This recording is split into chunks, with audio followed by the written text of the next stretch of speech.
여러분 안녕하십니까. 법률사무소 국토의 김조정 대표 변호사입니다. 25년간 2천여 건의 부동산 건설 재건축 재개발 소송을 직접 수행한 경험을 가지고 이번 시간에는 공사금지 가처분 이기는 경우와 지는 경우 건축분쟁기술 14번째 강의입니다. 가처분의 경우에 지난번에 어떤 경우가 있는지 설명을 드렸죠. 그래서 이기는 경우와 지는 경우를 두세 가지만 일단 말씀을 드려보겠습니다. 자, 먼저 많은 경우에 접하게 돼요. 옆에 공사장이 있는데 크게 내려가다 보면 흙막이라고 해가지고 지하 흙이 쏟아지지 않도록 공사를 합니다. 그런데 그걸 하기 위해서 그것만 그냥 나무 판때기로 하면 되는데 너무 좀 큰 공사 같은 경우는 어스앵크라는 것을 박습니다. 자, 그러면 어스앵크가 뭔지 보겠습니다. 제가 유튜브에서 충북일보 사진을 봤는데요. 이렇게 공사장 깊숙이 내려가면서 이런 모양으로 되어 있는 게 있습니다. 쭉. 이게 뭐냐면 이쪽이 벽이고 이쪽이 공사장이고 이걸 철심을 박는 겁니다. 박아가지고 이 벽에 있는 흙이 안 무너져 내려오도록. 그러면 뭐냐? 이 땅은 나무 땅, 인접되어 있는 토지에 가서 박혀버려요. 이거 그렇게 길기가 길지가 않다라고 소홀히 할 수도 있습니다. 그러나 실제 사례를 보면 어스앵크가 내 토지 지하 부분으로 침범하여 설치되게 되면 향후 내가 지하에 구조물 공사를 실시할 때 들어와 있기 때문에 어려움이 있잖아요. 그래서 이 어스앵크 공사를 내 토지에다가 박는 것을 금지시켜달라 라고 하는 가처분이 인용된 사례가 있습니다. 그래서 옆에 인접 토지 소유자하고 협의를 잘 보셔가지고 어스앵커를 박아야지 잘못하면 공사에 굉장히 지장을 줄 수 있으니까 공사하시는 시공사나 건축주께서는 꼭 알으시기 바랍니다.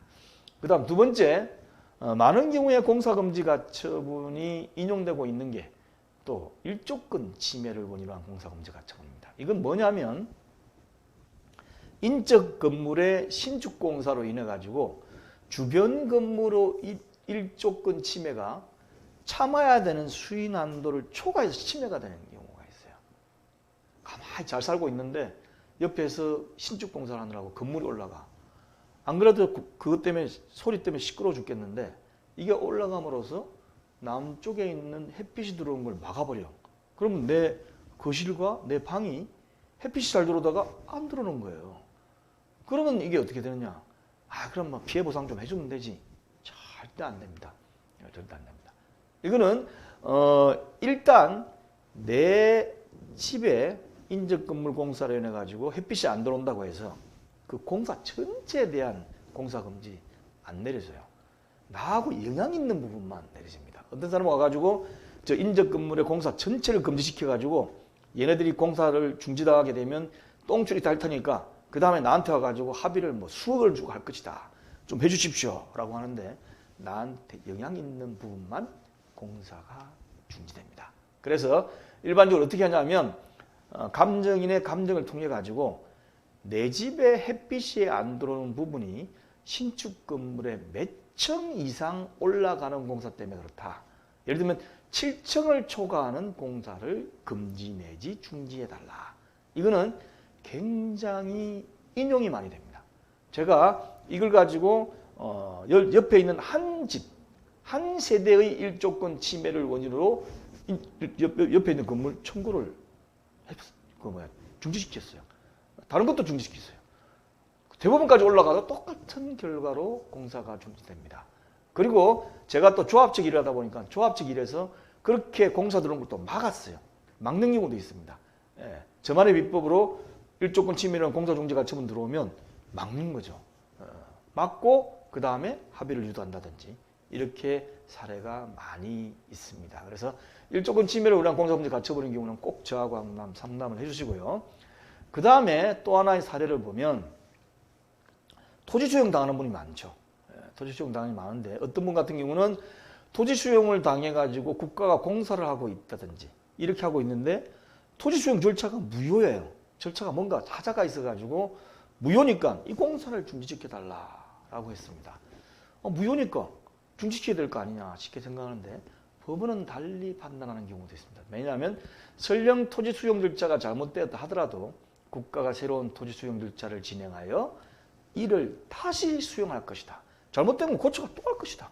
그래서 고속도로 건설 사업 계속 살 수가 있을 것으로 보이기 때문에 공사업체 가처분이 기각된 것도 있어요. 그래서 이게 내가 소송을 제기했을 때 이게 이길 건지 질 것인지 먼저 예측해 보고 그 다음에 협상을 하셔야만 됩니다. 저한테 상담 오시는 분 중에 많은 분들이 본인이 원하는 답을 못 받고 갈 수가 있습니다. 본인은 됩니다. 소송 한번 해보시더라고 했다가 제가 상담을 하는데 이건 안 됩니다. 지니까 소송하시지 마십시오. 라고 하면 실망하죠. 그렇지만 돌아가시는 분들의 대부분이 그래도 확실하게 된다 안 된다를 정확히 얘기해 주시니까 제가 알겠습니다. 만족합니다. 왜냐하면 이길지 질지 알고 덤벼들어야 될 거 아닙니까? 소송회가 질 걸 가지고 덤벼들었다가 자기 머리만 깨지죠. 그래서 이런 내용으로 한번 참조를 하시기 바랍니다. 자, 유튜브 보시는 분은 설명란 밑에 클릭은 재생 목록에 건설 분쟁 관련된 거 지금 14개 올라가 있습니다. 쭉 보시고 홈페이지 r119co.kr에 오시는 분은 밑에 보셔가지고 이쪽 부분 건축 분쟁 관련된 거 클릭하시면 TV로 TV가 아니죠. PC로도 보실 수가 있습니다. 감사합니다.